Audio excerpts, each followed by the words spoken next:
Hey everyone, my name is Paul from Candle and this is Candle Behind the Scenes. In this video I'll be working on the onboarding and tutorial in my new game again. If this sounds like anything you're interested in, please click like down below, subscribe if you want to see more, and hit the notification bell so you'll update it when I upload a new video.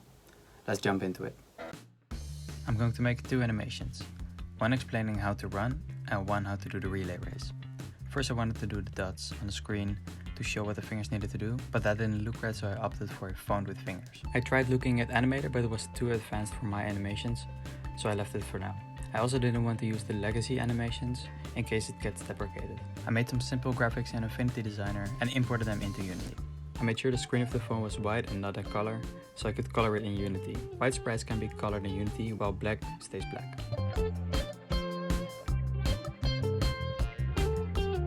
After importing, I started with the basic animation for running. The fingers move down the screen and up with a slight curve. In hindsight, I could have just animated the parent and have them all in one timeline. This is something I found out later, so excuse my sloppy animation practices. I actually wrote on a piece of paper when certain animation cues happened, so I could transfer them between animations. Here I tried to put a trail render in to make it more clear when the finger was touching the screen. It somehow didn't work and I just gave up on it for now. Adjusting curves is a great way to make your animations look just right.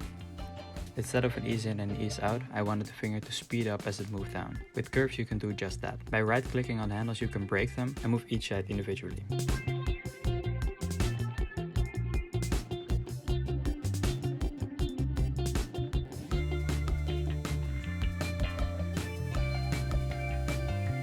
With the first animation somewhat done, let's do the second one. This animation evolved somewhat over time.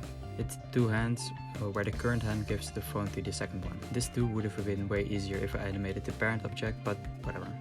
I also needed to animate the hand and the phone separately because it would not be able to be handed over to the next hand, I think. This gave some headaches later when lining things up. After making the base animations, I needed to move the whole group and animate it at the right time. This so it looks like the phone is handed infinitely. Because the phone and the hand were separate, this was super hard to line up, but I got it close enough in the end.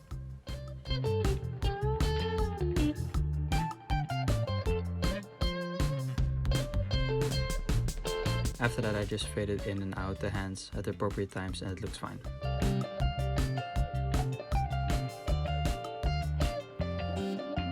To switch things up, I started working on a system behind calling the animations. I just enable and disable the objects with the animations on them.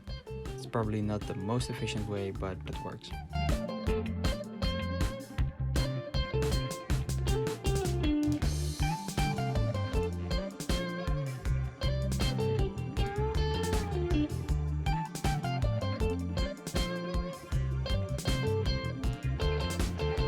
Here I'm doing a second pass on the relay animation. I rotated the phone a bit when handed over to give it a more natural and fluid look.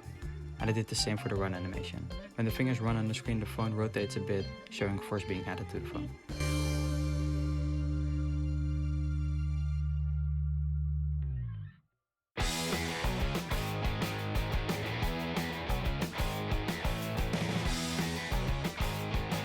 Up to this point I was only able to switch animations by changing the state in the expector.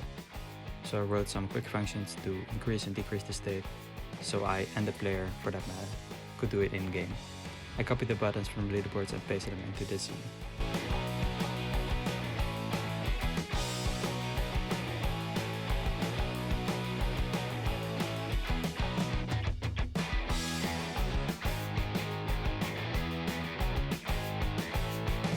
And this is what the animations ended up looking like. I really like how they turned out, but some things I might change later are when the fingers are touching the screen, maybe some circle appears on the screen or something, like it's actually touching the screen, so that's visible. But for now, they're fine. Okay, so this will be it for this week's video. It's a little shorter than usual, but that's because it's blistering hot outside. Maybe you've heard about the heat wave in Europe.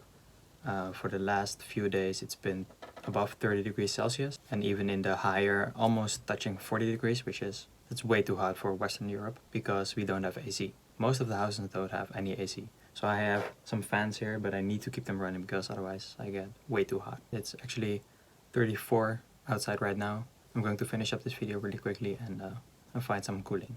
See you on the next video. Bye.